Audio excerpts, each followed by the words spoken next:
ನೋಡು ನಮಸ್ತೆ. ನಮಸ್ತೆ ಈಗ ಸರ್. ರಾಜ್ಯ ಸರ್ಕಾರ ನಿಮಗೆ 1,000 ರೂಪಾಯಿಗಳನ್ನ ಈಗ ಜಾಸ್ತಿ ಮಾಡಿದೆ ಬಿಸಿ ಊಟದ ಕಾರ್ಯಕರ್ತರಿಗೆ. ಈ ಒಂದು ಸಂದರ್ಭದಲ್ಲಿ ನೀವೇನು ಹೇಳಕ್ ಬಯಸ್ತೀರಾ? ಸರ್ ನಮ್ಗೆ 1,000 ಸಾಲಲ್ಲ, ಯಾವುದಕ್ಕೂ ಸಾಲಲ್ಲ. 1,000 ಆಗಿರೋದು ಖುಷಿ, ಆದರೆ ಅದು ಯಾವುದಕ್ಕೂ ಸಾಲಲ್ಲ.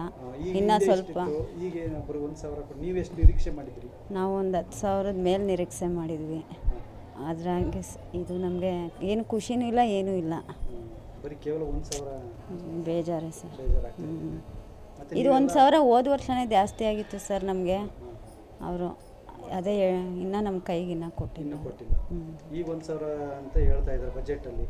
CM ಸಿದ್ದರಾಮಯ್ಯನವ್ರಿಗೆ ಏನು ಹೇಳಕ್ ಬಯಸ್ತೀರಾ? ಅವ್ರು ನಮ್ಗೆ ಇನ್ನೂ ಸ್ವಲ್ಪ ಜಾಸ್ತಿ ಮಾಡ್ಬೋದಿತ್ತು. ಅವರು ಬರೀ ಜಾಸ್ತಿ ಸಂಬಳ ಇರೋರಿಗೆ ಜಾಸ್ತಿ ಮಾಡ್ತಾ ಇದ್ದಾರೆ, ನಮಗೇನು ಜಾಸ್ತಿ ಆಗಿಲ್ಲ, ಅದೇ ಬೇಜಾರು. ಒಂದು ಕಡೆ ಈಗ ಸದ್ಯಕ್ಕೆ ಇವರು ಅಂಗನವಾಡಿ ಕಾರ್ಯಕರ್ತರು ನೋಡಿ ಅವ್ರಿಗೆಲ್ಲ ಜಾಸ್ತಿ ಆಗಿದೆ.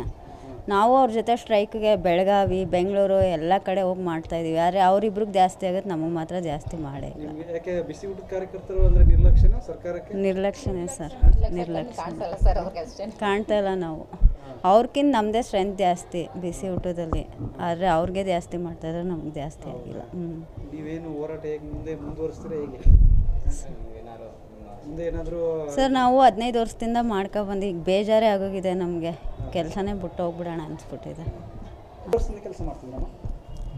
ಸರ್ 16 ವರ್ಷ ಆಯಿತು. 16 ವರ್ಷದಿಂದ ಕೆಲಸ ಮಾಡ್ತಿದ್ದೀರಾ. ಈಗ ನಿಮಗೆ ಈ ಬಾರಿ ಬಜೆಟ್ನಲ್ಲಿ 1,000 ರೂಪಾಯಿ ಜಾಸ್ತಿ ಮಾಡಿದರೆ ಖುಷಿ ತರ್ತಾ ಇದೆಯಾ ಈಗ ನಿಮಗೆ? ಸರ್ ಖುಷಿನೇ ಇಲ್ಲ. ಏನಕ್ಕಂದರೆ 1,000 ರೂಪಾಯಿ ತಗೊಂಡು ಏನು ಮಾಡೋಣ? ಈ ಮನೆ ಬಾಡಿಗೆ, ಲೈಟ್ ಬಿಲ್ಲು ಎಲ್ಲ ಅನ್ನೇಳಿ ಇದು ಇರುತ್ತಲ್ಲ ಸರ್. ಈ ಮನೆ ಬಾಡಿಗೆ ಕಟ್ಟಿದ್ರೆ ಸುಮ್ಮನೆ ಇರ್ತಾರೆ, ಇದು ತಗೊಂಡು ಏನು ಮಾಡೋಣ? ಈಗ ಹಿಂದೆ ಎಷ್ಟು ಸಂಬಳ ಇತ್ತು ನಿಮಗೆ? ಸರ್ 3,500 ಇತ್ತು. 3,500. ಈಗ 1,000 ಜಾಸ್ತಿ ಮಾಡಿದ್ರೆ ಅಲ್ಲಿ 4,500 ಆಗುತ್ತೆ.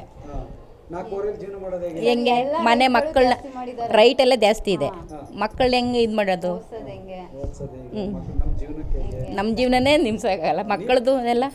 ನೀವು ಎಷ್ಟು ಸಂಬಳಕ್ಕೆ ನಿರೀಕ್ಷೆ ಮಾಡಿದ್ರಿ? ಹೇಳಿ, ಬೇಡಿಕೆ ಇಟ್ಟಿದ್ರಿ? ಸರ್ 10 ಮೇಲೆ ಇಟ್ಟಿದ್ವಿ. 10 ಮೇಲೆ ಕೊಡಬೇಕು ಅಂತ.